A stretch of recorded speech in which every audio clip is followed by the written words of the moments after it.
He fell for a long time. Not quickly like in a movie when you only have time to scream, but slowly, almost lazily, as if the world was in no hurry to accept his death as a fact. Then he fell. The ground did not meet him softly. A hard, black crust scorching at the surface, beneath which something slowly moved, as if the earth itself was breathing heavily and with difficulty. He lay face down and did not move. Not because he could not, because he did not understand whether it was worth it.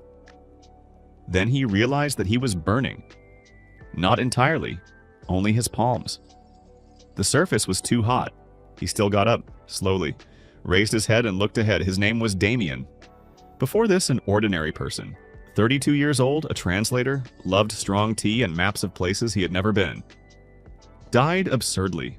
Slipped near the wet stairs of the subway. Nothing heroic. Nothing villainous. And nevertheless, he ended up here? Here was a word that did not fit any image from his memory. The sky was not black. It was red. Dark red, almost brown, like clotted blood. Clouds of ash hung in it, and flashes of distant explosions lived there, maybe volcanoes, maybe something worse. The horizon was indistinct because of a haze that smelled of sulfur and burnt metal. The ground around was exactly scorched earth. No grass, no water, no trees. Only cracks in the black crust from which yellow steam sometimes rose. Stones melted into shapes without meaning. Puddles that were not water, they glowed with a faint pink light and smelled in such a way that Damien immediately understood. This was not for drinking. He stood in the middle of all this, and the first thing he felt was not horror and not despair, curiosity. Where was he supposed to go at all? Damien walked for 3 hours before he found the first dead spot. He called a dead spot a place where it was a little cooler. A stone ledge hanging over a small hollow. Shadow. Relative quiet. The smoke almost did not reach here. He sat down. The inventory that he discovered on himself was strange. A torn jacket made of thick fabric. Boots that thank God did not burn, as if they were made of something special. A small knife with a broken tip. And in his pocket, a very small thing, which he found only when his hands accidentally felt the lining. A seed. Ordinary. Small. Brown. He held it in his palm and looked at it for a long time. From where? He did not know. Maybe it had remained in his pocket from his past life. Maybe it was a sign. Maybe just an accident. But he had already decided this would be the last thing he would throw away. A seed is life. And in this place there was no life. Yet, the second discovery was pain. The body hurt for real. Hunger was real. Thirst was real. Even the heat pressed down for real. So in hell one could suffer physically. Welcome. The third discovery was tracks. Scratches on the stones around him. Not random ones. Too proper to be the wind. Someone had been here. Someone who had claws. And who walked here often enough to wear away the stone. Damien looked at the tracks carefully. Not fresh, but not very old either. He stood up, took the knife in his hand. Not out of confidence, just so his hands would not be empty. And went farther. Thirst struck by the end of the first day. Real. The kind from which vision begins to blur and the tongue dries out. Water was needed. There was no water. There were puddles. Pink, glowing, obviously poisonous. There was lava far away, near the horizon in the cracks of the earth. There was air, thick with damp smoke. Damp smoke. Damien stopped. Moisture. He remembered. In deserts, they make condensate. They take film, catch the difference in temperature between night and day. Water condenses on a cold surface. Here the difference in temperature was insane. The rock in the shade was significantly colder than the scorching air. He did not think long. Took off his jacket, found the coldest section of rock in the shade of the ledge, and pressed the fabric tightly to the stone, pinning it on the sides with small pebbles. Then he stepped back. Waited. A long time, almost an hour. Then carefully removed it. The fabric was damp. Not soaked through, not much, but damp. He wrung it out, got 3 small drops of water, bitterish with a taste of ash, but water, real water. He closed his eyes. There it was. The first resource. It was small, almost ridiculous, but it was the beginning. On the second day, he saw them. 3 figures in the distance. They moved strangely, not like people. Too low, too fast, too unevenly. One of them was dragging something heavy. Another suddenly stopped and began beating itself against a stone. The third simply stood, hands lowered, and stared into the void. Damien lay down behind the ledge, watched, then understood. People, or rather former people. They had a human body, legs, arms, a head, but the form was already different. Arms too long, skin blackened and tightened. Faces had not completely lost their features, but enough to understand. This is what a person turns into if they die here again and again. He understood something else too. If he died, he would be reborn, but already a little less himself. Then again, and again, and in the end he would become like them. Do not die, not once, never. This became the first main rule. He began making a shelter that same day, not because he wanted to, because he understood. Without a base, it was impossible. Without a permanent place for collecting moisture, there would be no water. Without a protected space, it was impossible to plant the seed. And without shelter, one could meet these creatures at night. He chose the place for a long time, finally found a suitable one, a deep hollow in the rock wall, about 3 meters deep, about 2 meters high. A natural cave, small but quite workable. The entrance was narrow. That was a plus. Outside there was a stone ledge giving shade, also a plus. He began building a wall at the entrance, from stones, simply. He placed one on another, chose those that fit more tightly, left a gap for ventilation, and one small observation hole in the left corner. The work took several hours. His hands were covered in blood. The stones were hot. But the wall came out. Not beautiful, workable. From the outside, the cave could now easily be missed. Damien went inside, lay down on the floor, closed his eyes, and for the first time in this world felt something similar to safety. On the third day, he made the first system, a condensation trap, not from fabric, from stone and ash. He found several flat stones near the cave that cooled fastest at night, placed them in a slanted little pyramid, the wide end toward the air, the narrow end downward, where he placed a hollowed-out stone as a collector. Steam from the cracks in the ground rose at night, hit the cold surfaces, condensed, flowed down. In the morning, there was a little water in the collector, already more than from the jacket. Damien tried it, bitterish, warm, but not poisonous. Good. He made 3 such traps, placed them on different sides of the cave. Then he found a place where the cracks in the ground gave more steam. It was closer to an old volcanic ledge risk, but also benefit. He made the largest trap there, a wide stone canopy. Under it, a gutter made of flat plates. The gutter led the water to a collector made from a deep stone bowl. At night, this system already gave a decent amount of water, enough not to die of thirst. Barely. But there was already a resource. There was now enough water for drinking. Barely. Very little, but enough. The next question was food. In the first days, he found something. In one of the cracks grew something resembling mold, gray-white moss that clung to the stones. He sniffed it, then very carefully licked the edge.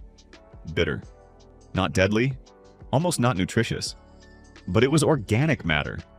That meant life here was not absolutely impossible. He held the seed in his fist and thought, soil?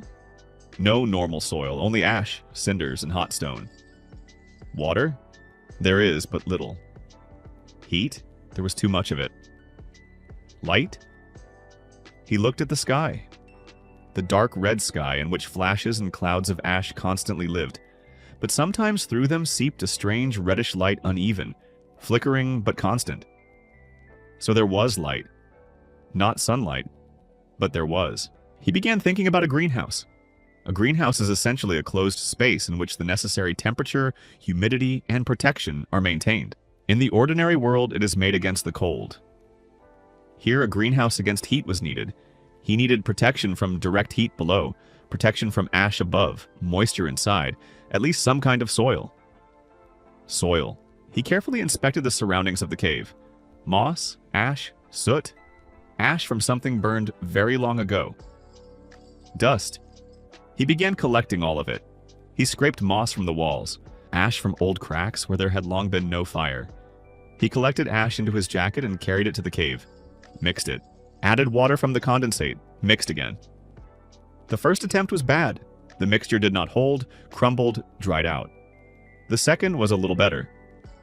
On the third try, he added more moss and less ash, and poured in more water than seemed necessary.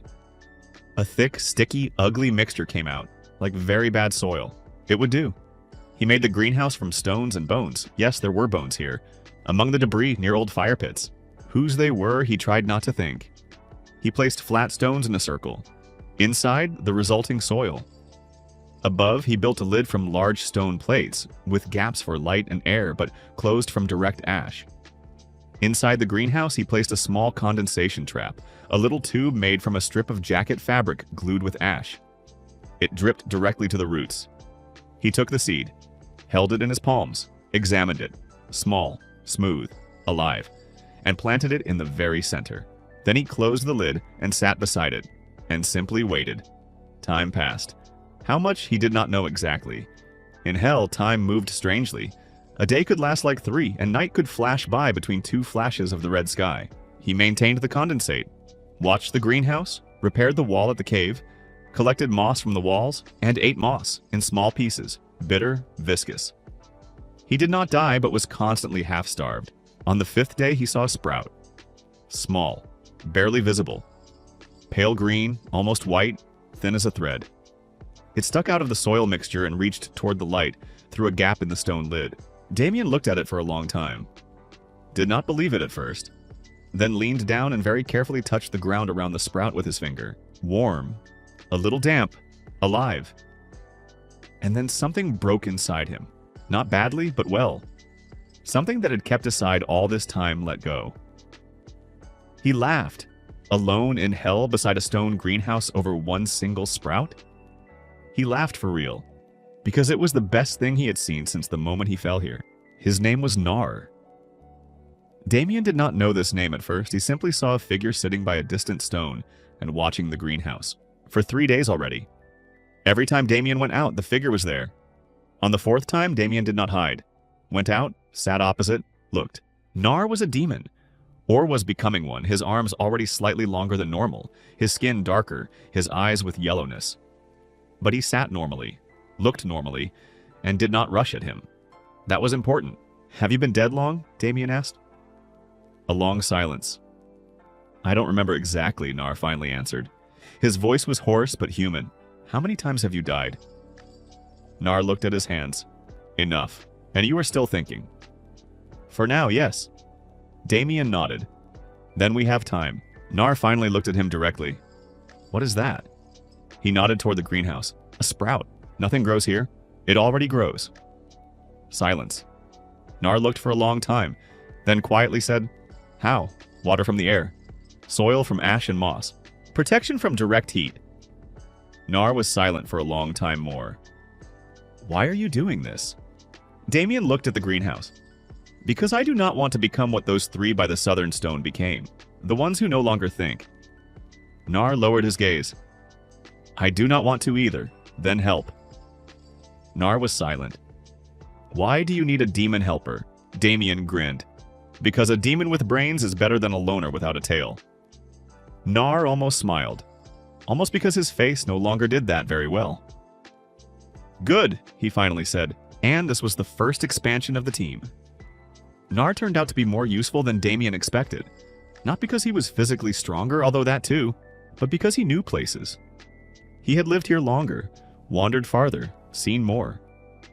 There is a place in the north, he said on the 2nd day of working together. The stones there are a different color. Yellow, sulfur? Probably. And water? There is, not clean, but less poisonous than the pink puddles. This was a breakthrough. They went together. Damien carried all the tools, the knife, stones for fire, a bag from the remains of the jacket. Nar walked first because he knew the way, and because if something lunged, better that it lunged at someone who had already died several times and, in the worst case, would endure. The place turned out to be real. A small area where water seeped from under yellow stones. Not clean, muddy, with a yellowish tint. But when Damien placed a condensation trap from stones nearby and let it work for several hours, the water that passed through evaporation became significantly cleaner. He tried it. Bitterish, sulfurous, but tolerable. We need to move part of the system here, he said. Nar watched. This is far from the cave. That means we need either a second base or a channel. Nar raised an eyebrow uncomprehendingly. A channel? A gutter from stones and ash. So that the water flows from the source to us. Nar was silent for a long time. Can that be done? I don't know. Damien said honestly, but let's try. They built the gutter for a long time. The distance from the source to the cave was almost 200 meters, through cracks, uneven ground, and one dangerous section where the earth was too hot. Damien came up with the construction. The base was flat stones laid at a slope so the water would flow by gravity. The edges were side stones fastened with ash putty.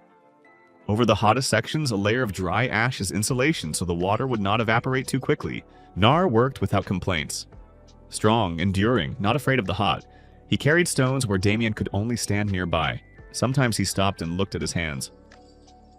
"They are becoming longer," he once said. "I see," Damien said. "It frightens me, then do not die." Nar snorted. "Easy to say, I know, but it is the only way." On the 5th day, the gutter was ready. When the water went through it and reached the large stone collector by the cave, Nar stood and looked at it silently. Damien was silent too, because this was no longer accidental survival. This was real infrastructure in hell. The seed grew. At first it was just a sprout, then a small stem, then 2 little leaves. They were not bright green, as in the normal world. Dark green, almost black at the base, with reddish veins. As if the plant was adapting to this sky, to this light, to this air. Damien expanded the greenhouse. Added another ring of stones. Improved the drip irrigation system. Now water from the gutter went not only into the collector, but also in a small thin line directly to the roots through a gap at the base of the greenhouse. Nar once asked, "What kind of tree is this?"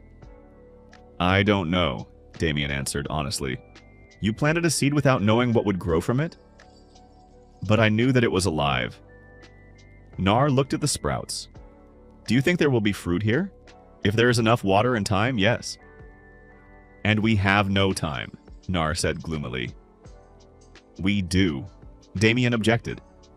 "You yourself said that no one ages here." "That means we have as much time as we want," Nar thought. "That is a strange advantage, the only one we have. Better to use it?" Nar found her. More precisely, he found her scream. A woman sat on a stone half a kilometer from the cave and screamed. Not from pain and not from fear. From rage. She beat her fists against the stone until they bled and screamed something inarticulate, and this had been going on for a long time, judging by how worn her hands were. Nar looked at her from afar. "She is still almost human," he said. "But if she continues like that..." "I know," Damien said. He approached. She fell silent when he sat beside her. Looked at him with such a mixture of rage and surprise that he understood. She was still thinking. She simply did not see why. "What is your name?" A long silence. "Sena. How long have you been here?" "I don't know." "Long. Have you died?" She closed her eyes. Twice. He looked at her hands. Slightly longer than normal, but only twice it was still possible to return. "Come with me." "Why?" Damien thought for a second. "Because I have a tree growing in hell." Sena opened her eyes and looked at him like he was insane. "What? A tree? Growing in hell? A real one? That is impossible. Then come and see." Sena did not stand up at once. She looked for a long time, then slowly rose and followed him. After a few days, the first ones came.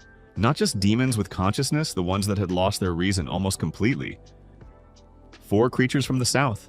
Tall, twisted, with skin like burnt wood. They walked straight toward the smell of water instinctively, without thought. Damien heard them half an hour before they approached. Nar had taught him to hear the sounds of steps on hot ground. They had time to prepare. Damien covered the greenhouse with additional stones. Nar stood at the entrance to the cave.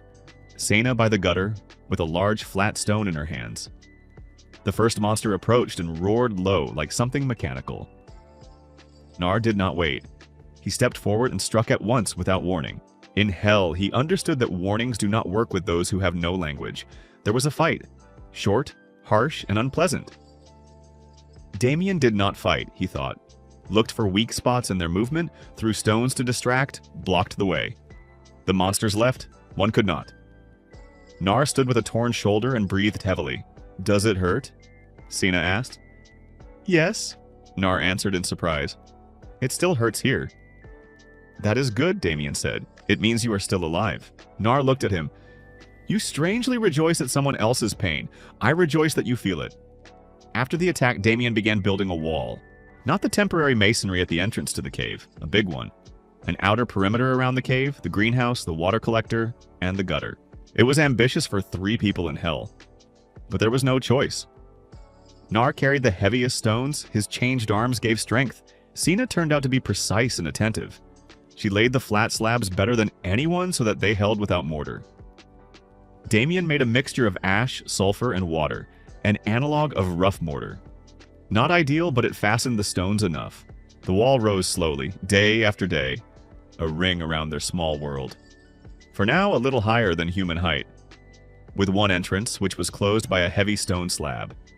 When the last stone lay in place and Damien ran his hand along the top row, Sina said, "It looks like a fortress. Only the beginning for now," he answered. "For hell, already a lot." Nar looked at the walls from inside. "The air is different here." Damien nodded. "The stones hold the heat more evenly. Ash does not blow directly inside. It is better for the greenhouse." Nar was silent for a while. "It is better for me too." Damien looked at him. "Yes?" "I don't know why, but here, calmer. Maybe it was just physics. The stones held the temperature, the wind did not roam. Or maybe it was something else. Maybe the place had begun to become home. The tree grew faster than it should have. Time in hell flowed differently. Fast for growth, but slow for memory. Days folded one after another, and each of them was full of work, fatigue, small victories, and almost invisible fear. And the tree grew. By the moment the wall was completed, it was already chest high. Dark green, strong, strangely beautiful against the background of black stone.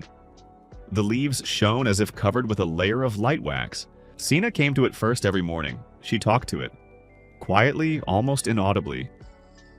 Damien did not listen. It was hers. And one morning she called him with a voice in which there was something that sounded completely inappropriate in hell. Joy. He came over. On one of the branches hung a fruit, small, dark red, almost purple, the size of a fist. All 3 stood and looked at it silently. Nar was the first to stretch out his hand and pull it back. "You first," he said to Damien. Damien carefully took off the fruit, turned it around, smelled it. It smelled of something surish, alive, strange. Not an apple, not a plum. Something in between, something of its own. He took a bite, sour, slightly bitter, but juicy. Real juice, real flesh. He closed his eyes and felt hunger retreat. A little, but it retreated. "Alive," he said quietly. Nar took the fruit from his hands, bit into it, chewed for a long time. "I do not remember the last time I ate something that did not cause pain," he said. Sina ate silently, and something was running down her cheeks that seemed impossible in hell. Tears. The 3 of them stood by the tree in hell and ate the first fruit. And the world around was just as terrible, hot, and red. But here, inside the walls, there was a living tree, living people, and the first fruit. And that was already more than nothing. It was the beginning. He was not found the way Lena was. Not a scream. Not an accident. He came himself. In the morning, when Damien went out to check the outer gutter, a person was already sitting by the wall. Not a monster. A person. Thin in the remains of clothing, with hands that had not changed too much yet, and with a face on which one thing could be read. He had already decided everything long ago. Damien stopped at the gate. "How do you know it is safe here?" The man raised his head. "Smell." "What?" "Water. And something alive." He was silent for a while. "I walked toward this smell for 3 days. Damien looked at him. Name, song, Korean, or a person with a Korean name. In hell, that did not matter. "Have you died?" "Once." Song lowered his gaze. "I do not want to again." "Then come in. But first, the rules." Song raised his head. "Rules?" "Yes, there are rules here." This was news to everyone, including Nar and Lena, who stood behind the gate and listened.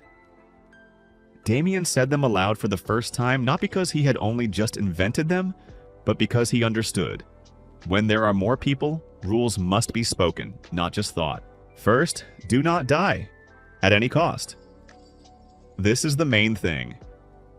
Second, everything you do for the common good, not separately for yourself. Third, if you see that someone may die, you help. People do not survive alone here. Fourth, monsters do not enter, none and never, even if they look like people. Fifth, do not touch the tree without permission. Song listened seriously, then nodded. I agree. What can you do? Song thought. Chemistry. Before death, I worked as a chemical engineer. Damien looked at him with new interest. Then welcome.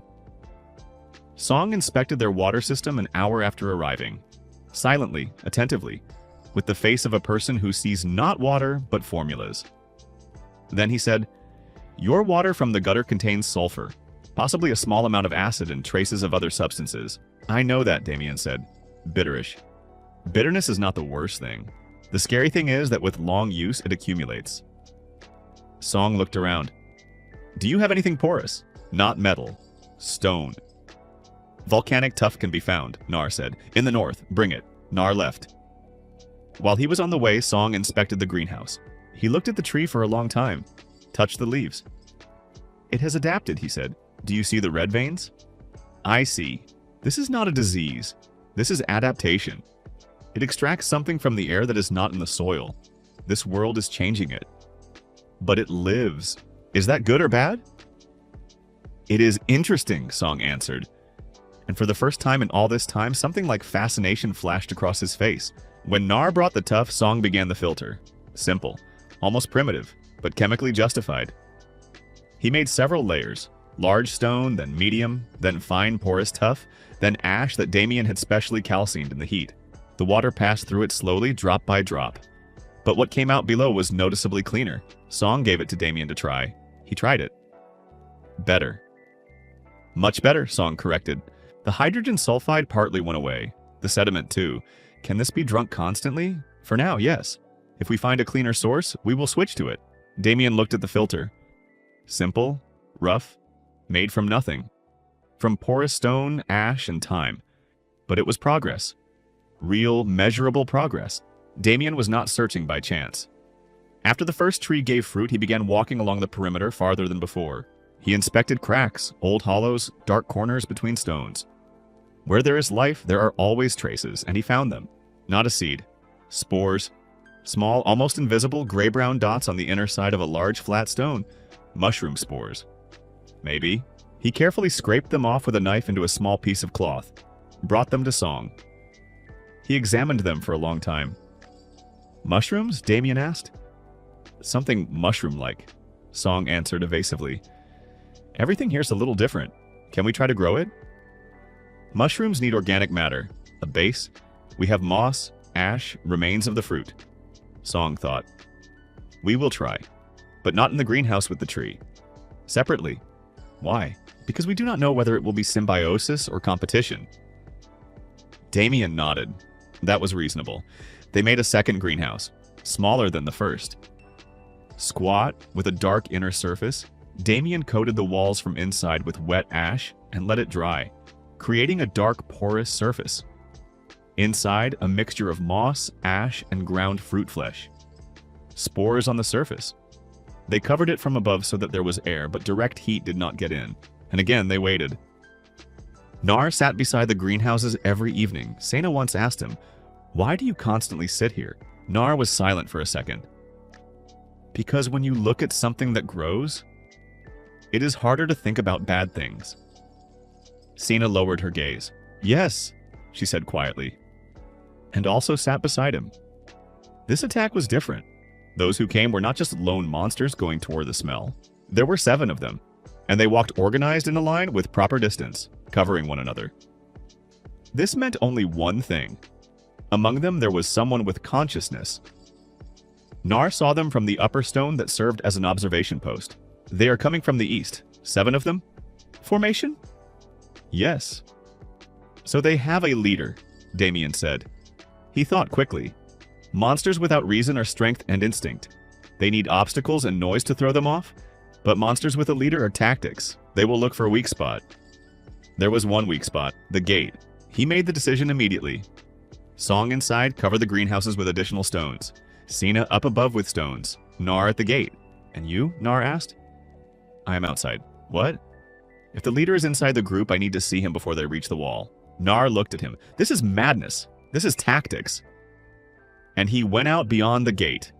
He did not fight. He watched. 7 were walking, and Damien could now see them close. 5 were pure monsters, far gone, almost faceless. 1 large one with remnants of human posture walking slightly behind, and 1 more small one with quick eyes who moved not straight, but slightly to the side. The small one was the leader. Damien raised his hands. Stop. The monsters did not stop, but the small one slowed down. You think? Damien said directly to him. I see it. That means you understand words. The small one stopped completely. The others too, a fraction of a second later. Water is there, Damien said, and food and walls. Enter with weapons, you die. Enter without them, we talk. Silence. The small one looked at him with an expression in which aggression, hunger, and something resembling curiosity were mixed. Then he turned to his own, and produced something, not words, more like a sound. Guttural, short. The other 5 monsters turned around and left. The large one remained. The small one stepped toward Damien. Speak, he said. His voice was hoarse, difficult, but words. Damien exhaled. Then let's go. His name turned out to be almost forgotten even by himself. Vest, he said when Damien asked. Or it was like that. Now I do not know. Vest had died 8 times. It was visible. His body had changed greatly, low, broad, with arms like an ape's and a face in which only the lower half remained human. His eyes were completely yellow, but there was light in them, alive, thinking. Vest inspected everything inside the perimeter with such attention that even Nar tensed.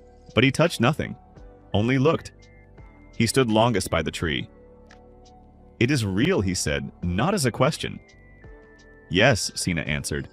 Vest slowly stretched out his hand and stopped it a centimeter from the leaf. Did not touch, just held his hand nearby. Warm, he said quietly. Living things are always warm, Damien said. Vest lowered his hand. I do not remember warmth. It was said without pity, just as a fact. But something in this phrase struck everyone harder than any attack. Then Vest turned to Damien. You are building a place here. Yes? Why? Damien thought for a second. Because if we do not build, we die. And if we constantly die here, we become what the 5 behind your back became. Vest was silent. You want me to help? I want you to accept the rules. Which ones? Damien said them aloud again. Vest listened without moving, then said, the 5th rule. Do not touch the tree. Yes, I did not touch it. I know. That is why you are still here.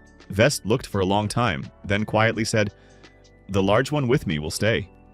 His name is Brog. He no longer speaks, but he listens. And he has a lot of strength. Good. When I die many times and stop thinking, Vest added evenly without emotion, do not let me back in. Damien looked at him. We will try to make sure you do not die. That would be better. After a few days, the first thing appeared in the small greenhouse. Not a mushroom in the usual sense. Something gray-white, flat, with a wavy edge. Similar to a mushroom, but without a stem. Just a layer growing directly from the soil mixture. Song inspected it for a long time without touching. Alive, he finally said. Edible? I do not know. Poisonous? I also do not know. Damien looked at him. Then how do we find out? Song took a small piece and placed it on a stone by the fire. The small heat from the heated stone was enough. Then smelled it. Then carefully placed a tiny piece on his tongue and sat motionless for about 10 minutes. It does not burn, he finally said. It is not bitter. The aftertaste is strange, earthy, and we will wait an hour. An hour passed. Song was alive, normal, no worse than usual. You try, he told Damien. Damien ate a small piece. The taste really was earthy with a barely perceptible bitterness. Not tasty, but tolerable. An hour later, both were alive.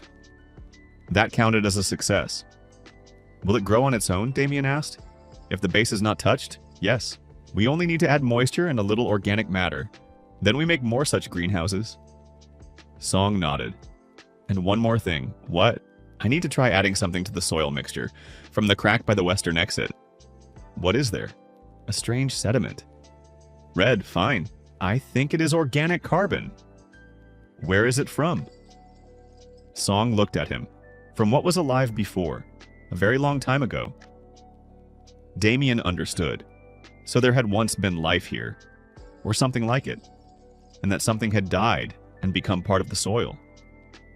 This was an important thought, because if there had once been life in hell, then it is possible. Not as an exception, but as a system. Now there were 6 of them: Damien, Nar, Sena, Song, Vezd, Brog, who did not speak, but worked in such a way that he replaced 3. And with 6 people, one could think about more.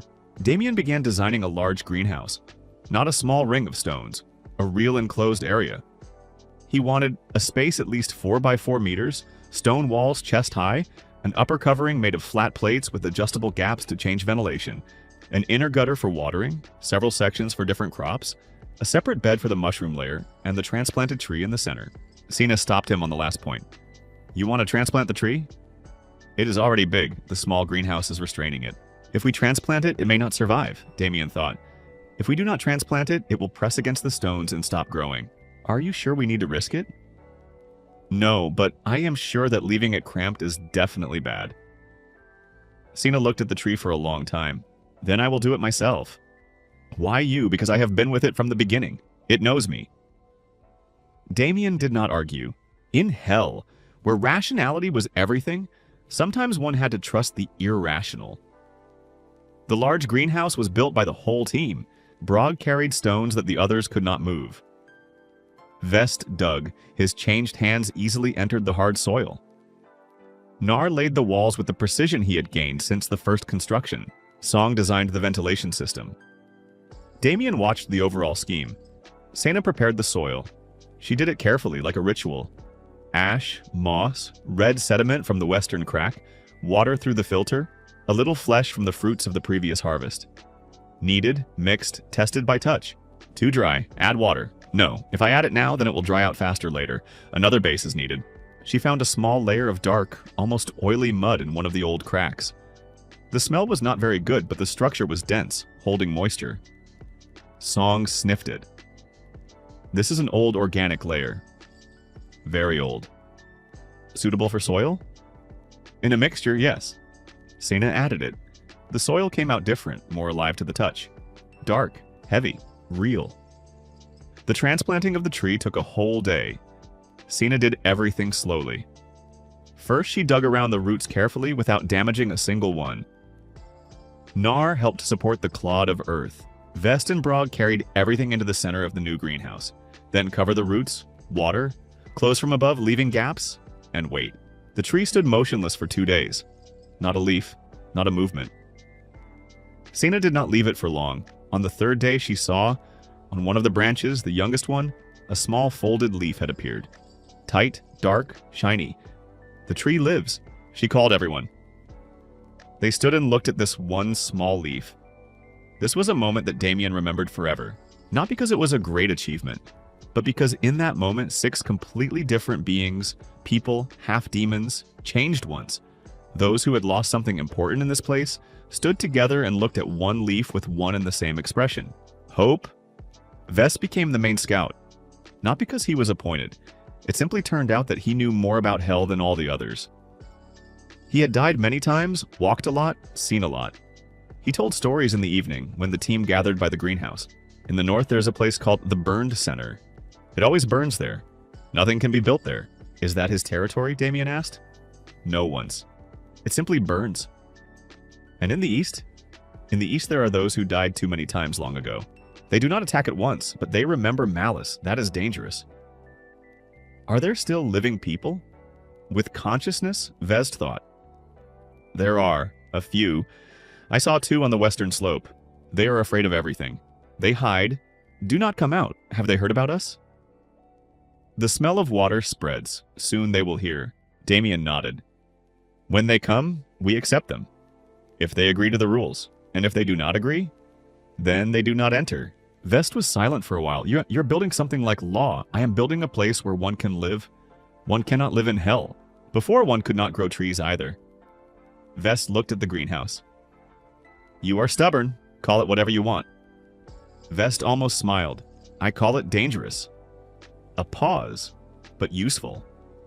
The mushroom layer gave a harvest every few days. Flat gray-white sheets fused together and grew. They were cut off, leaving the base, organic matter was added, and they grew again. The tree gave a second harvest, already 5 fruits. Larger than the first, darker. with a more complex taste. Sour, bitter, with something astringent at the end, which gradually turned into sweetness. Damien saved the seeds from every fruit. Song dried them in a special way on a hot stone in the shade, so as not to kill the embryo, but to remove excess moisture. There were already 7 seeds. Enough for a second tree, Song said. First we expand the greenhouse. More? Yes, if the trees grow and fill the space, we will be cramped again. Song nodded. Without surprise now, simply accepted it. Damien caught himself thinking that his team had stopped being surprised by his ideas. That was a good sign. When people stop being surprised by a plan, it means they have begun to believe in it. They came a week later, as Vest had said, 2 of them. Brother and sister, judging by their faces. Young, a little over 20, maybe a little more. Both had died recently and ended up here together, which was already strange in itself. The sister was named Ami. The brother, Theo almost did not speak. He looked at everything with such sharp wariness that Nar once quietly said to Damien, "This one may snap." "I know. Watch him."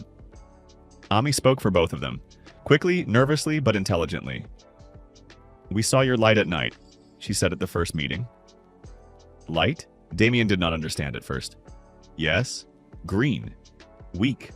From the greenhouse. Damien looked at the large greenhouse. He did not know this, but apparently the tree glowed faintly at night, but enough that in the darkness of hell it was noticeable from a distance. Living light in a dead world. Not a bad landmark. Ami turned out to be useful immediately. Before death, she had worked as an agronomist. Or had been an agronomy student. She did not remember exactly. It already seemed distant to her. When she saw the greenhouse, she was silent for a long time, inspecting the soil, roots, irrigation system. Then she said, "The roots of the tree want deeper." "There is nowhere deeper," Damien said. "There is hot stone there. Then insulation needs to be made under the soil. A layer of ash and porous stone, so that there is a buffer between the roots and the heat." Damien looked at her. "Why did we not think of it ourselves?" Ami shrugged. "Because you thought like builders, not like gardeners." The work was delicate. The roots could not be damaged, the water could not be blocked, the soil structure could not be disturbed. Ami directed. Brog, carefully as much as possible with his hands, lifted the edges of the soil layer. Song prepared a mixture of porous tuff and ash. Vest handed over materials. Damien watched and helped where precision was needed. The insulation layer was laid along the edges below without touching the central clod of earth at the roots. They simply added a buffer around it. Ami said, "Careful. Here is a thin root. See it?" "I see. Go round it. Do not press. A little to the left. Stop. Now fill it in slowly." It took almost the whole day. When they finished, Ami stood up, wiped her hands on her pants, and looked at the tree. It stood calmly. Not a single leaf trembled. "It is better for it now," she said. "I hope." "Do not hope. I know." Damien looked at her. "You are confident. I am an agronomist, former. Now the only one in hell, so active." The next day, Vest returned earlier than usual. This was a bad sign. Damien saw him from afar, fast running, which for Vest was already almost normal with his changed body. But now there was something nervous in it. "They are coming from the east," he said without stopping at the gate. "How many?" "Many. Dozens." "Organized?" "No. A pack." Damien thought quickly. "A pack is not tactics. It is mass. A mass that goes toward smell, toward light, toward instinct. Will they reach us? If they're going this way, yes. When? By sunset. Maybe earlier." Damien turned to the team. Everyone was looking at him. 8 people. Of different degrees of humanity, of different experience, but all his. "Everyone inside the wall," he said. "Cover the greenhouses. Put the water under shelter. Brog to the gate, Nar to the upper stone. Vest with me, what are you going to do?" Ami asked. Damien looked at the wall. Hold. The wall was good, but it was not designed for dozens of monsters at the same time. Damien understood that. He stood beside Nar on the upper stone and looked east. First there was dust, then a sound, low, scraping, as if something heavy was being dragged over the scorching ground. Then them. Damien saw them through the gaps in the wall. Different. Some almost unrecognizable. Some still kept their form, all on one instinct. Toward the smell. Toward the light. Toward something alive. "They will not stop," Nar said quietly. "No," Damien agreed. Then what? Damien thought. In games, he had one habit. When there are too many enemies for a frontal defense, do not hold them at the wall. Lead them aside, make them lose the target. Here it was impossible to hide the smell of water, but another could be created. Song, he called. The chemist came up. Can you make something with the smell? Strong. To overpower the smell of water in the tree. Song thought for 3 seconds. There is sulfur sediment from the crack. If we burn it on the wind from the east, the smell will go in the opposite direction. Do it. Song left. Damien looked at the approaching mass. Vest, he said. Do you remember where your 5 are? Yes, I need noise. Far from us. On the other side? Vest looked at him. You want me to distract them? I want part of the pack to go not here. That is dangerous. Yes, I will die if I do not make it in time. Then do not die. Vest looked at him for a long time, then nodded shortly and jumped over the wall. The next hour was the longest in hell. Song set fire to the sulfur sediment at the eastern gap in the wall. The smell went sharp, suffocating, overpowering everything. The pack slowed down. Part turned aside to where Vest with his 5 monsters was rattling stones and making sounds that attracted attention. The rest continued walking toward the wall. Nar and Brog held the gate. Sina threw stones from above, not killing, but simply preventing them from coming right up close. Ami stood by the greenhouse with a large flat stone and was ready. Theo, for the first time in all this time, turned out to be useful. He moved along the inner wall, plugging gaps with additional stones at such speed that Damien only had time to nod to him in gratitude. The pack beat against the walls for a long time. Then, when the sulfur smell became unbearable and Vest was leading part of them farther and farther away, the mass began to disperse. Not leave, just lose a single direction. 2 hours later, there were only a few loners by the wall. Nar and Brog handled them. Damien sat down on the cold stone and closed his eyes. Alive. Everyone. The greenhouse intact. The tree whole. Vest returned an hour later with his side torn open, but alive. His 5 came after him. Damien looked at him silently.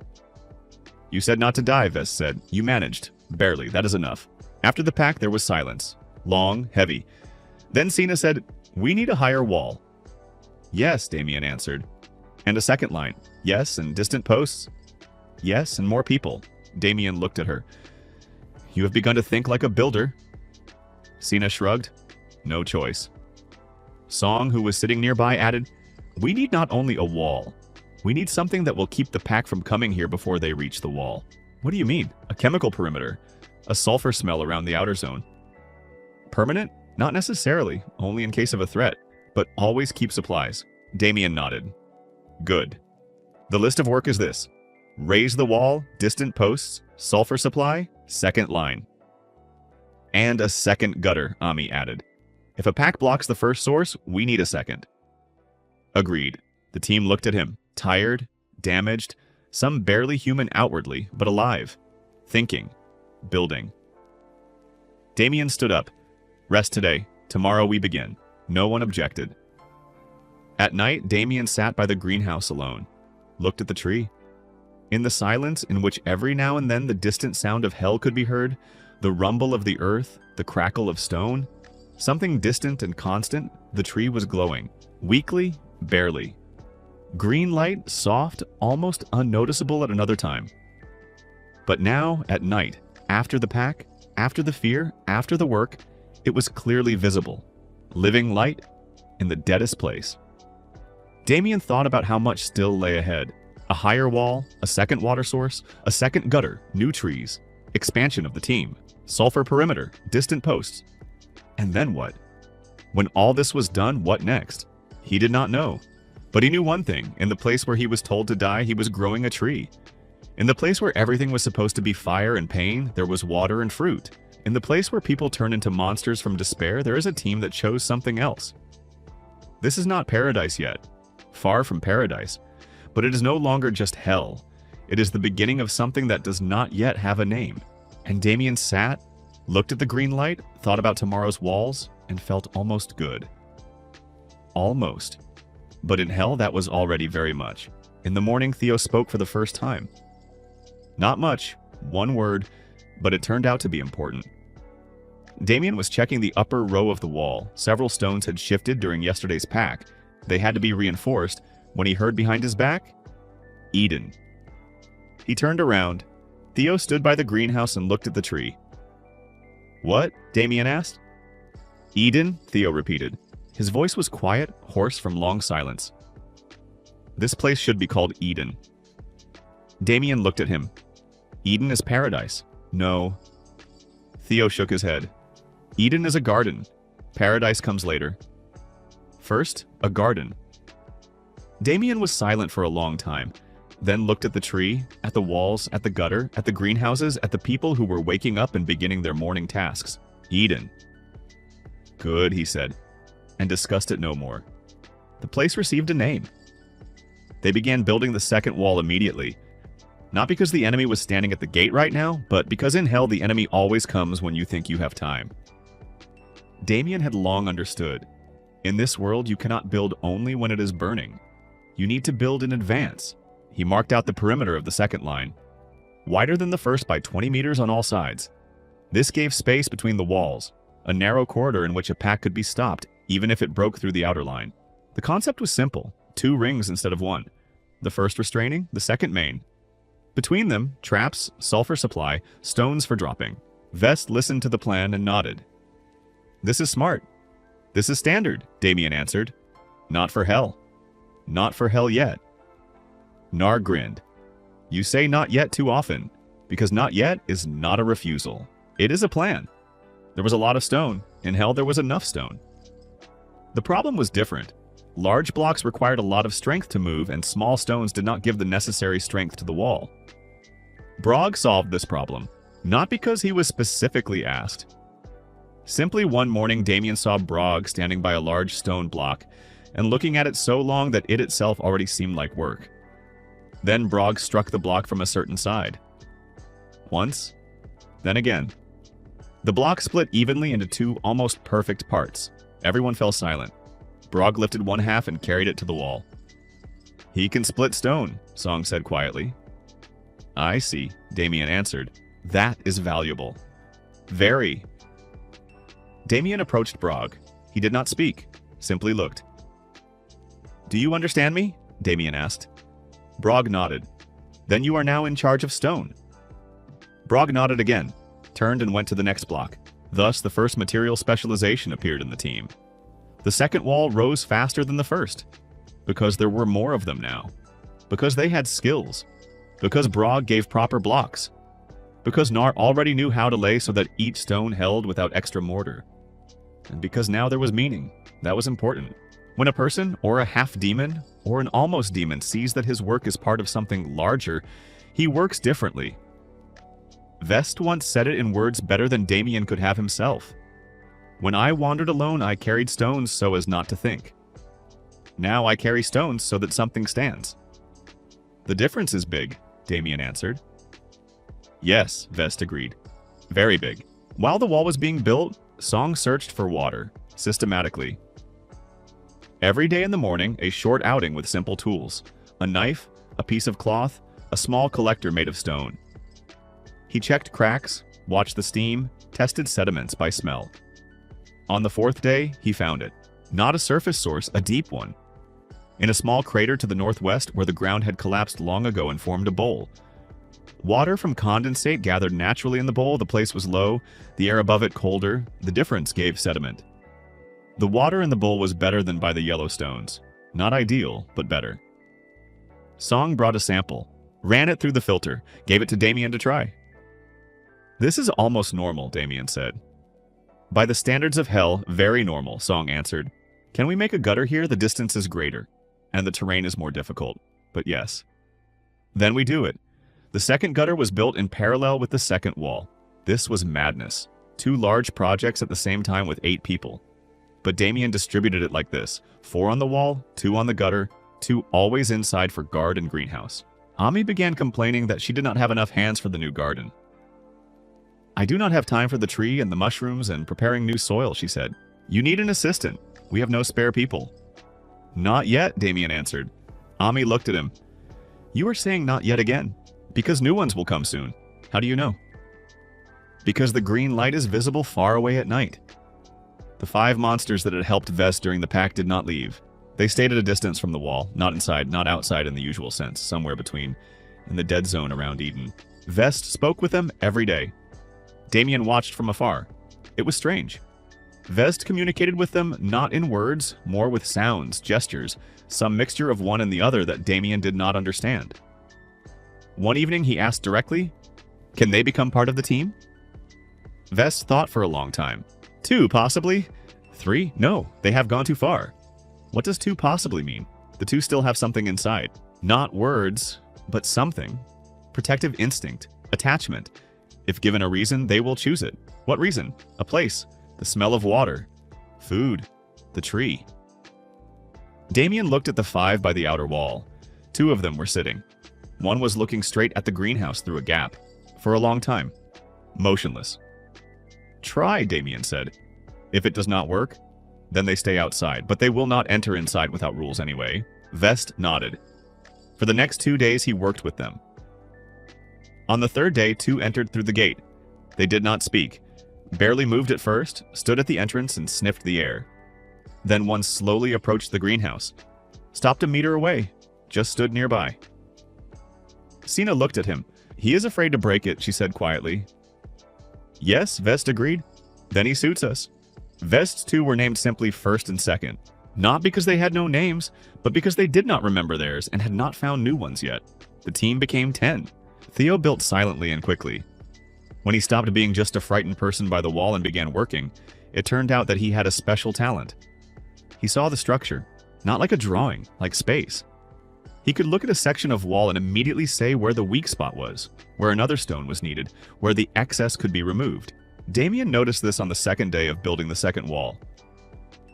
"Theo," he called, "look." Theo came over, inspected the corner section. "The slope is wrong here. If pressure comes from the right, this row will go outward." "How to fix it?" "A buttress? A short transverse wall outside. A support." Damien did not know the word at once, but understood the essence. "Do you know construction?" "No, I just see how it stands. That is better." They placed buttresses around the entire perimeter of the outer wall. This strengthened it so much that even Nar admitted, "Now it will not go." Theo gradually became the quiet architect of Eden. He did not command, did not argue. Simply walked, looked, sometimes moved a stone from place to place without explanations, and then it turned out that it had been right. Ami once said to her brother, "You found yourself here." Theo was silent for a while. "Maybe. You barely talked for almost a month. I had nothing to talk about. And now? Now there is." It was a small conversation, but Damien heard it and remembered. Because in hell, where people lost themselves gradually and irreversibly, finding something, any work, any meaning, was more important than a wall.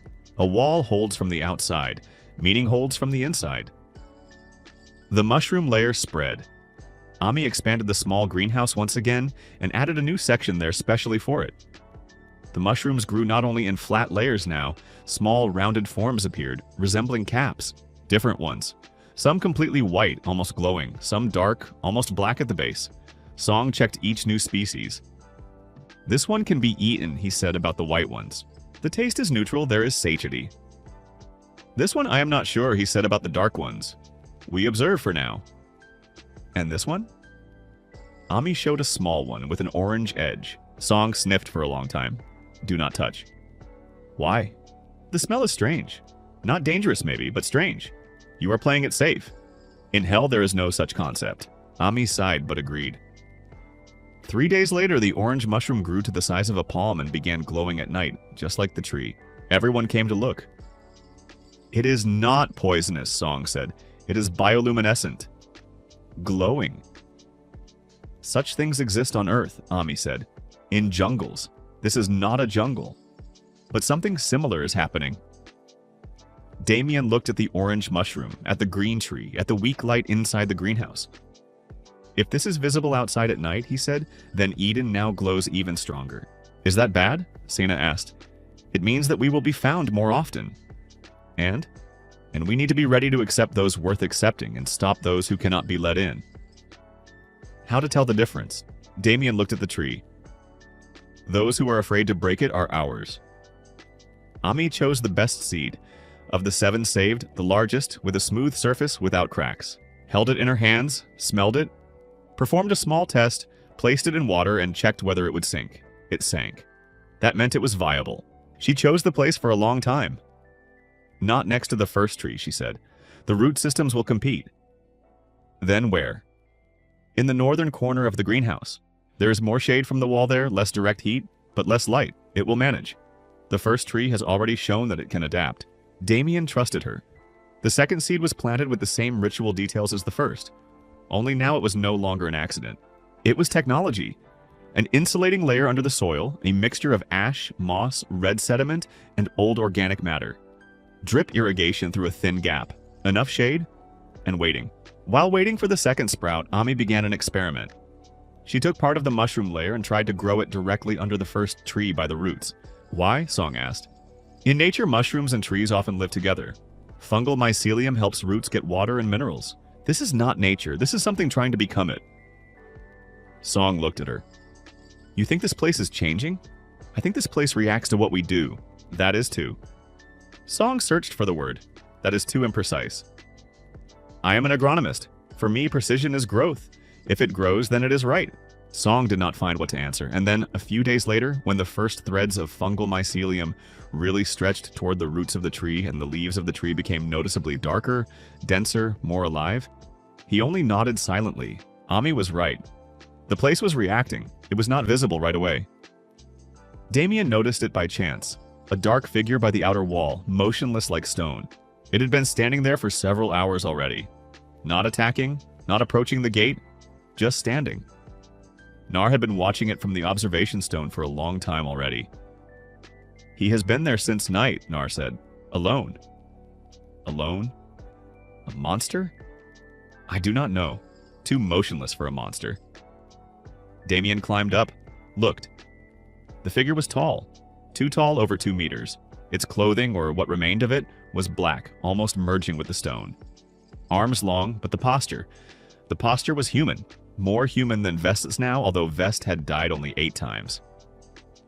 This was strange. Damien went out the gate alone. Nar shouted something to him from the observation stone. Damien did not turn around. He approached to 10 meters and stopped. You have been standing for a long time. The figure slowly turned its head. The face was covered, or what should have been? A face was too dark to make out the features. I am waiting, said the voice. Low, even, without effort, simply a sound that was everywhere at once. What are you waiting for? For you to come out yourself. Why? To talk. Damien looked at him. You are not a refugee, he said slowly. No, you are not a monster. No, then who? A long pause. I have been here a long time. The voice did not change. Longer than you can imagine. You do not die? Not anymore. So you are not human. Not anymore. Damien felt something strange. Not fear, rather realization. A feeling that the conversation was happening on a different level than usual. Do you know what we are building here? Yes, and what do you think about it? A pause. I think this should not be possible, but it is possible. Yes, the voice agreed. And that is interesting.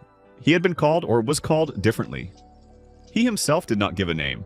Said only, call me whatever you want. Names do not mean much here. Damien called him Old One. Not because he was decrepit, simply because it was the most accurate. They sat outside the wall at a distance that Damien controlled. Nar stood on the observation stone and did not take his eyes off them. Vest came and stopped beside the gate silently, just in case. Old One spoke slowly.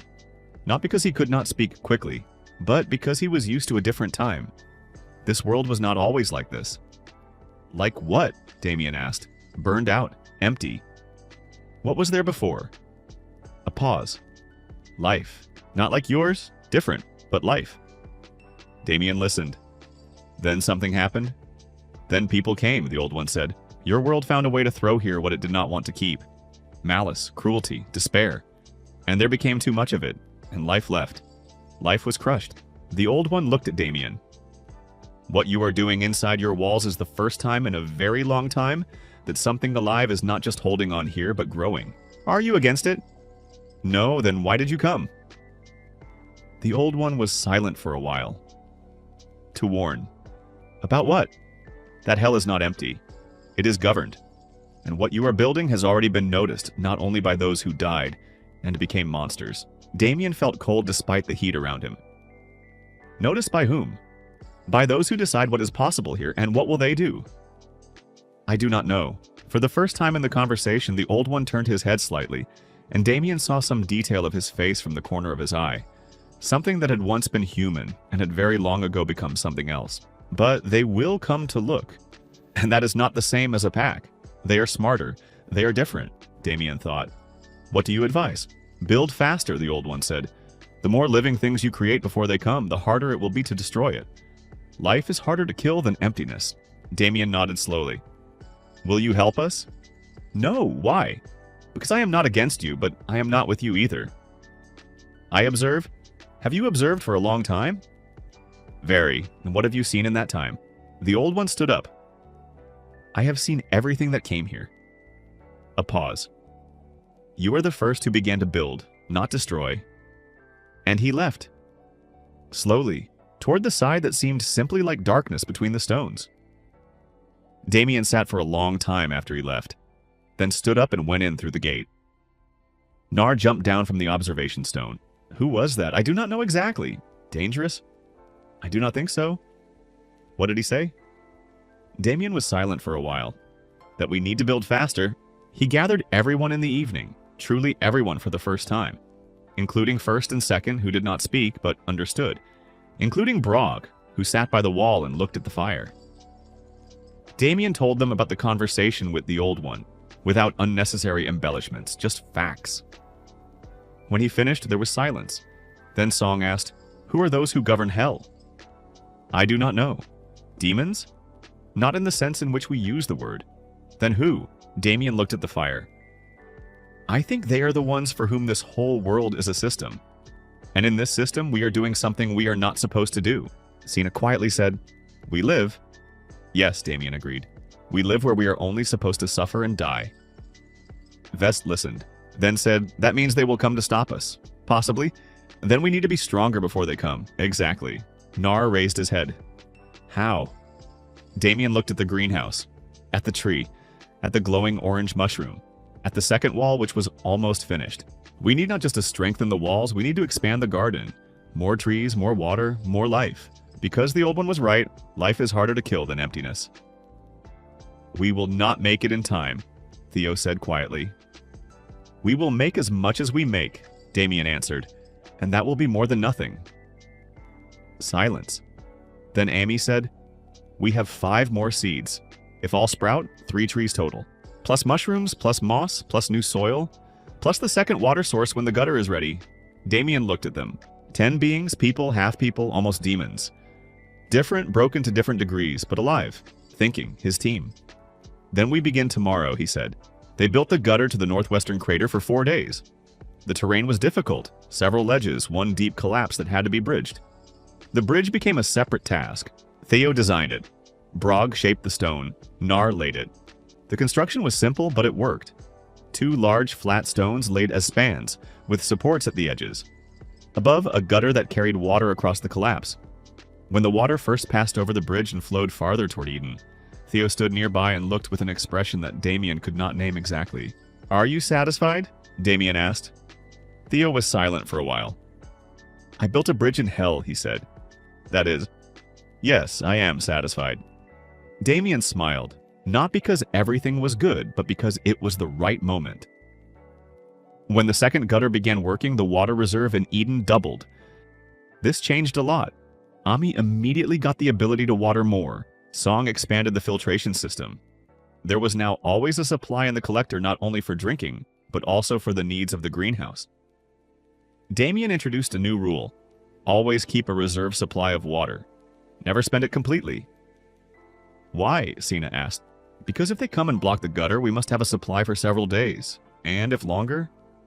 Then by that time we will find a third source. You always think ahead. Someone has to. The second sprout appeared quietly, without ceremony. Just in the morning, Amy came to the northern corner of the greenhouse and saw a small white stem sticking out of the soil. Barely visible. Very thin. She called only Damien. Look. He looked. It is growing. Yes, faster than the first. The soil is better. We learned a lot from the first time. That was true. The second greenhouse was more thought out. Better insulation, more precise watering, richer soil mixture. Can 3 more seeds be planted now? Damien asked. Not all at once. First we wait until the second tree stands. We will see what changes. Why? Because 2 trees nearby are already in interaction. They will affect the soil, the air, the light. Before adding a third, we need to understand how the environment will change. Damien nodded. Ami thought like a scientist. That was valuable. Song noticed it first. The air inside the walls is different, he said once. In what way? Damien asked. Lighter, less sulfur. The smell of burning is weaker. That is because the walls protect. No, the walls existed before and this change is new. Song looked at the tree. It is it. The tree? Trees process air. That is basic biology.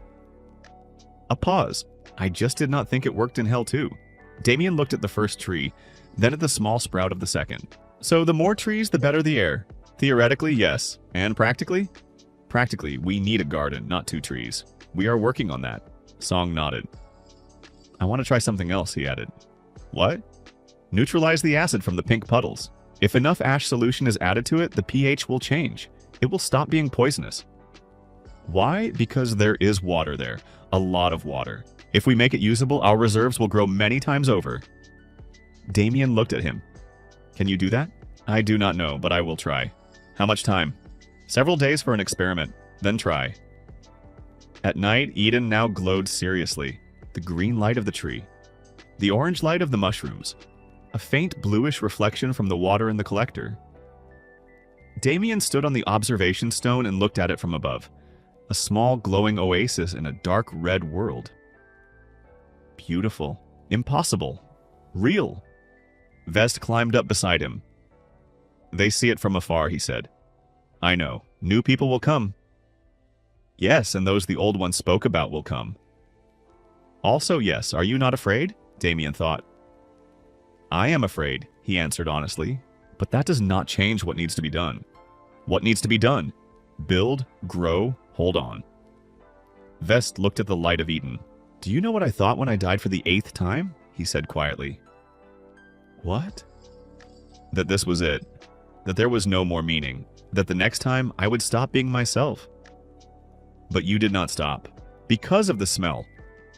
Vest was silent for a while. I smelled water and something alive. And I wanted to look. And I came. And you came. Silence. So the smell of water and life is the most important thing we are doing here, Damien said. Yes, Vest agreed. It is what keeps us human. They stood side by side and looked at the light below. 10 beings.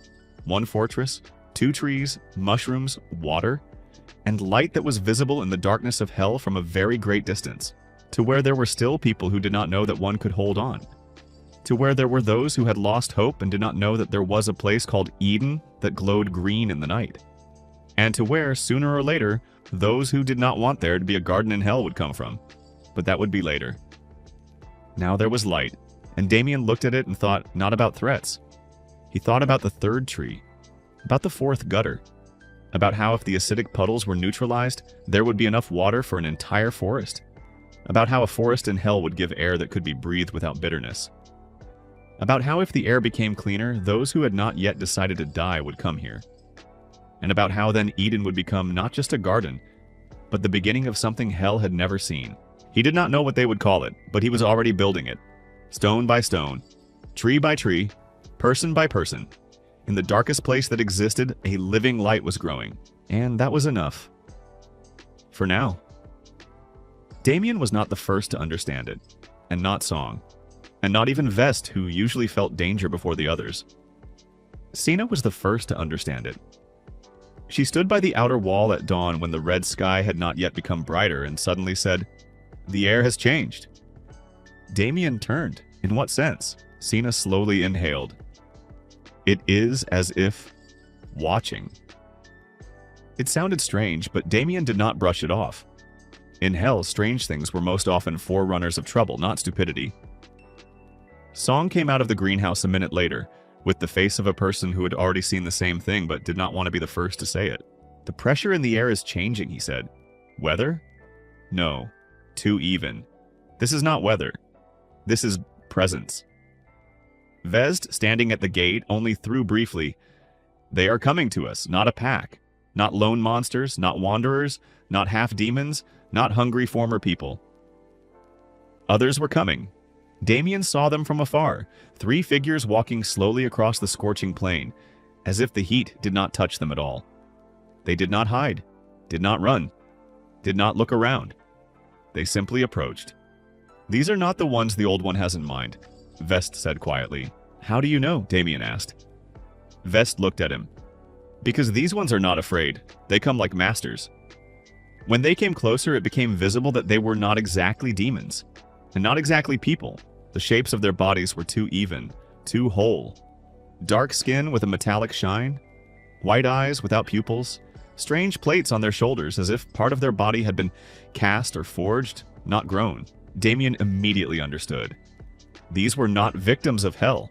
This was its hellish administration. One of them stopped before the outer wall and spoke in a voice that did not rise but was heard everywhere at once. You who create a green spot in the scorch zone, come out. Damien did not move. Who are you? He asked.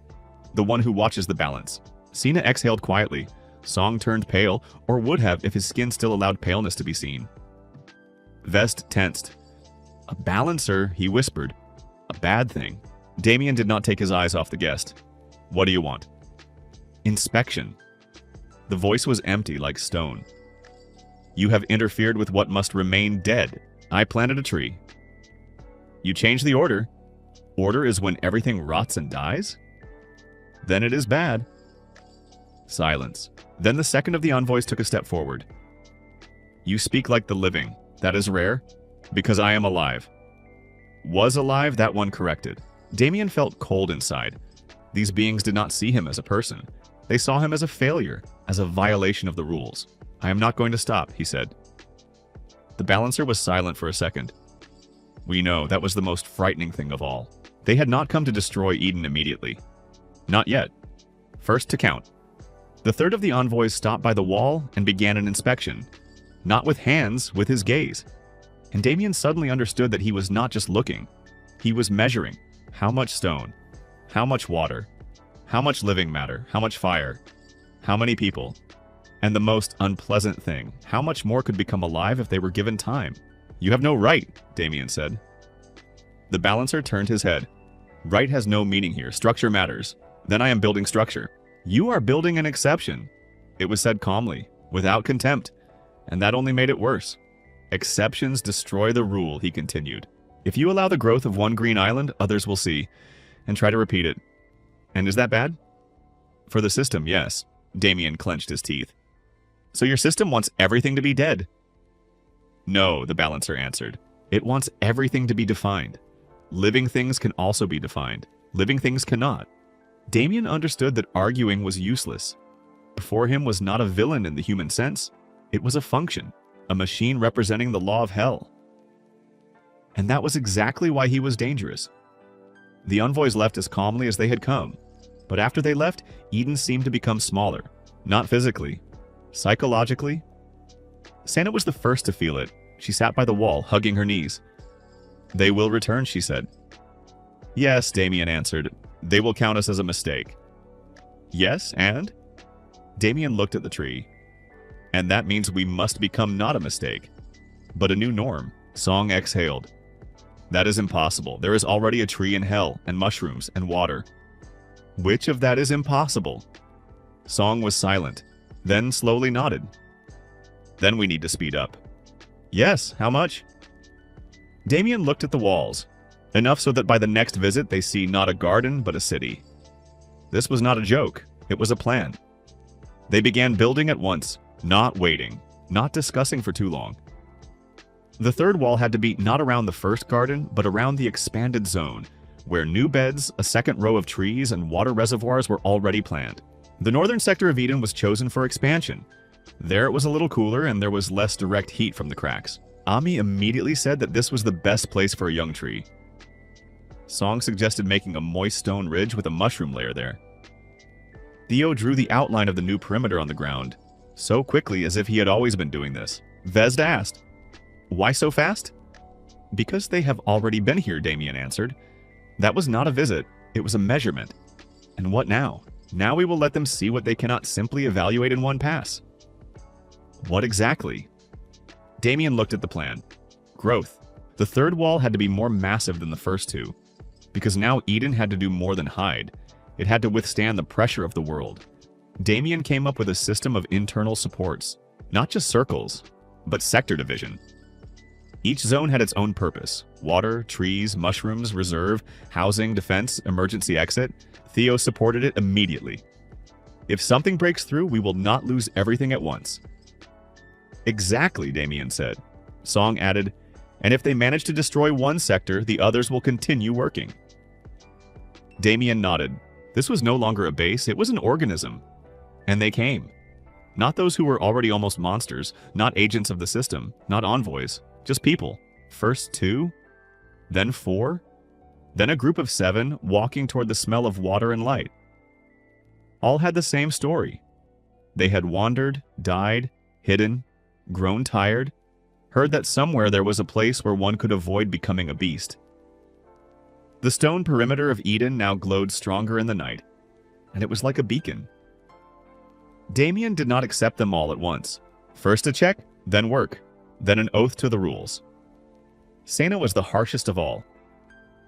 "Do you want to enter?" she asked the next arrival. "Then do not touch the tree, do not steal water, do not play with monsters, and do not think that if you reach this place, everyone owes you everything." Some left, but most stayed. Because the choice was simple. Outside, decay. Here, a chance. When there were enough people, Damien for the first time allowed himself to speak not about survival, but about a garden. Not one tree. A garden. Ami designed the new beds. She used several principles. High stone beds to protect roots from heat, deepened channels for water, mushroom bundles near root zones, dark stone walls accumulating heat and giving it off at night, and separate plots for experimental fruits. Song handled water and soil mixtures.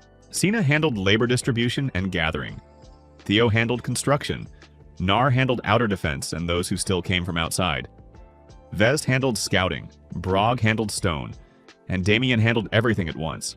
The new garden began to appear slowly, first as an expansion, then as a pattern.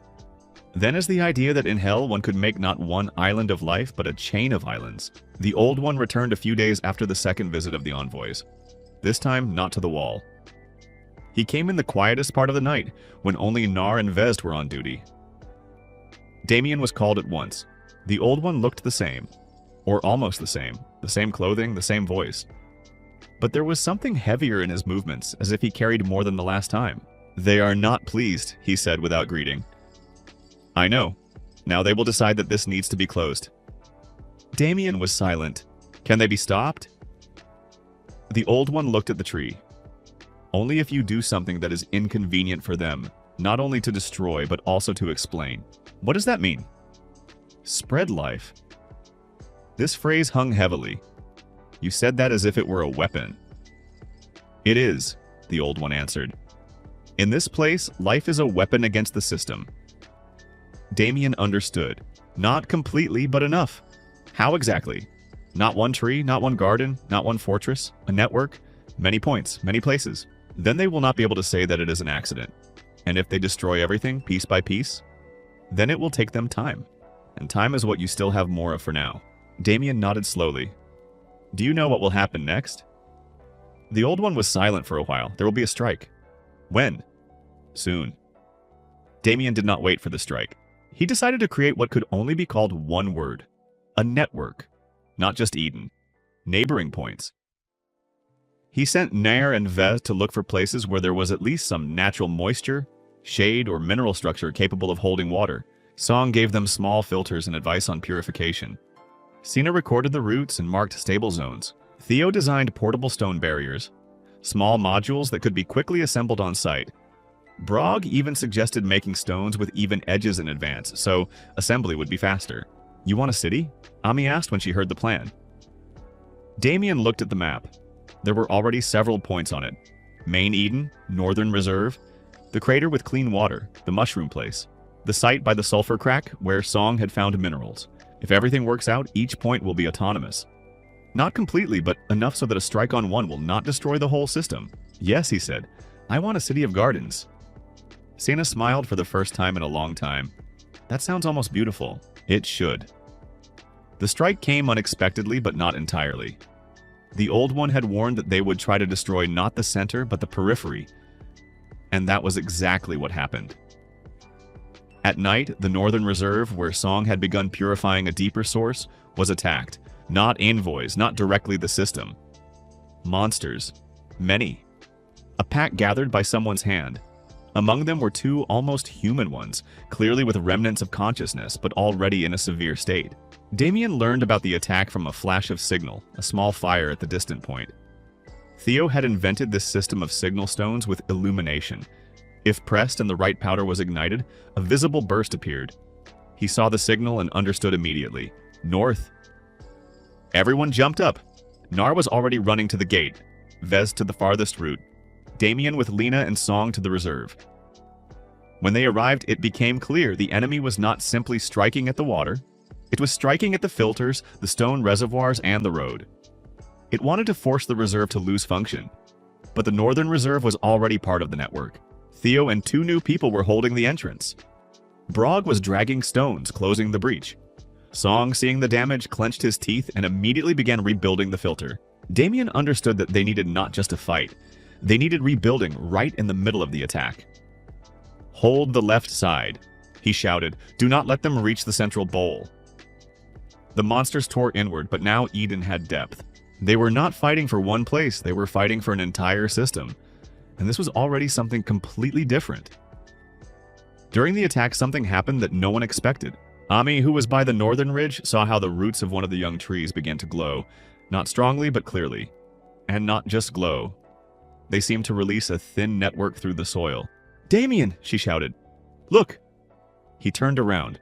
Along the stone ridge under the roots ran a barely noticeable light, a weak greenish-white pulse spreading from the tree to the mushrooms and farther to another section. Song froze. This is interaction. What? Roots in the fungal network. They are connecting. He was already speaking quickly, almost in delight. We thought it was just growth, but this is a transmission system. Damien looked, not believing. The underground network, fungal mycelium and roots, had begun to react to stress. This was not just a biological process. This was protection. The soil itself held moisture. The tree strengthened the exchange. The fungi directed water into the needed sector. It was incredible. And in that moment, Damien understood the main thing. Eden no longer depended only on his hands. It had become a living mechanism. The attack choked out. The monsters retreated, losing part of the pack on the approaches. But the most important thing was not that. The most important thing was that the plants answered. Damien stood in mud, ash, and hot wind, and looked at the light in the roots. And for the first time in hell, he felt that he was not simply building a garden. He was building an organism that knew how to defend itself. He came in the morning, alone, without an escort, without the plates on his shoulders like the first envoys. This was a different kind of creature, thinner, taller. The face was hidden by a long mask made of something like black glass. The voice was cold but not empty. You are changing too much. Damien stood before the outer wall. Yes, you are creating a network. Yes, you are involving the living in resistance. The living already resists on its own. The envoy was silent. The system has recorded this, he finally said. An exception becomes law if it spreads. Damien clenched his fists. That means you admit we can become the norm. Silence. Very long. Then the envoy answered. We acknowledge that your existence requires reconsideration. That was almost a victory. Almost. And what will happen? Damien asked. There will be a decision. When? Soon, and he left. In the evening, everyone gathered in the main hall. Damien told everything, without emotions as usual, but this time it was harder. They are deciding, he said. That means Eden is already big enough to be considered a problem. No one rejoiced. Not even Vest. Because this was not good news. It meant that the next strike would not be accidental and not local. It would be an attempt to stop development. Sina asked, and what can we do? Damien looked at everyone. At Nar, at Lena, at Song, at Ami, at Theo, at Brog, at Vest. At the others who had come and stayed. Then he said, "Take one more step." "What kind?" Ami asked. He looked at the map. "Move Eden farther. Create one more point of life, and another, and another. If they want to crush one garden, let them face a forest." The hall became quiet, then Theo slowly nodded. "Garden network." "Yes," Damien said, "a network of gardens." Song exhaled. "This is no longer a shelter." "No," Damien answered. "This is already a front." That night, Eden glowed brighter than usual. The green light of trees, the orange light of mushrooms, whitish veins under the ground, water in the channels. Stones of the walls which no longer merely held the heat, but stored meaning. Damien stood by the outer perimeter and looked at the light in the night. In a world where everything was supposed to be burned out and empty, not simply a garden had appeared, a network of life had appeared. And now it was no longer only he who wanted to build. Everyone who understood wanted to build.